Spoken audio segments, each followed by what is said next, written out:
Pas plus tard qu'hier, j'avais un peu partagé les stats sur la progression de ma chaîne YouTube sur mes différents murs, notamment sur Facebook, WhatsApp et Instagram.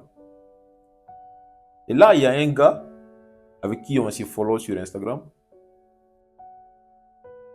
qui me dit: Yo man, là, t'as fait que 600 vues. Comme quoi, il a l'habitude de voir des chaînes qui font des dizaines, voire des centaines de milliers de vues. Et là, moi, juste avec 600 vues, j'ai chiale partout, quoi. Alors, je me suis dit: là, tiens, tiens, ça me donne une occasion en or pour faire une vidéo que j'avais envie de faire depuis très longtemps, pour donner de façon plus brève ma façon de voir en fait la comparaison, ou du moins une facette ou un aspect de la comparaison. Je pense que c'est Carl Jung qui disait: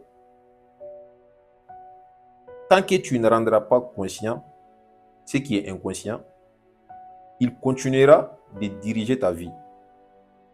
Et tu vas appeler ça le destin, quoi. Sans arrogance, sans prétention aucune d'ailleurs, je pense sincèrement que nous sommes très souvent responsables en fait de nos malaises, de notre mal-être. Juste parce qu'on a souvent en fait les mauvaises références. On a tendance à se comparer à des profils qui sont totalement différents du nôtre, à des situations qui sont totalement différentes du nôtre également, à des personnalités qui sont aussi totalement différentes, des parcours qui sont totalement différents du nôtre. Et ça finira généralement par des chagrins, par des conclusions comme si on valait rien, tout ce qu'on entreprenait était voué à l'échec. En gros, comme si on était une merde, quoi, en fait. Aujourd'hui, j'en parle parce que je pense sincèrement que c'est un fléau actuellement dans ce monde hyper connecté des réseaux sociaux où on souffre de tout. On souffre de nos échecs, on souffre de nos succès, on souffre de nos interactions, qu'elles soient humaines, digitales et tout ça. Juste pour rebondir sur la question, j'avais répondu en fait à la personne. Je pense qu'elle verra en fait la vidéo. J'ai dit que tout est une question de regard. Ça dépend du regard qu'on porte sur la chose. Juste pour continuer sur la même lancée, la vidéo, elle a fait plus de 20 likes. Je lui dis que juste imagine que tu sors bien stylé,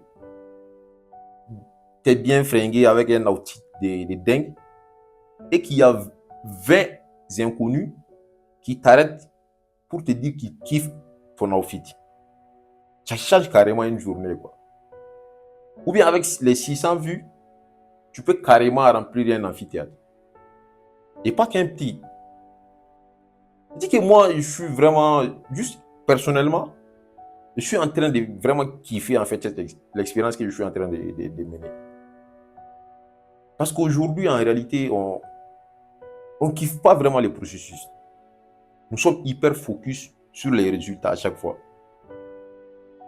Et ça amène à une situation où les gens ont constamment de nouvelles idées en tête, constamment de nouveaux projets, constamment de nouvelles initiatives à amener. Ils commencent le lundi et ils finissent par lâcher le vendredi. Juste parce que ça ne paye pas rapidement. J'avais juste envie de dire ces deux mots. J'espère que ça donnera matière à penser, euh, que ça poussera beaucoup plus, davantage les gens à kiffer vraiment les processus, à vraiment kiffer leur progression tout au fil en fait, de leurs différents projets. Merci bien d'avoir suivi. Dites-moi en commentaire ce que vous pensez, parce que je pense que c'est vraiment un sujet qui mérite d'être creusé. Let's go.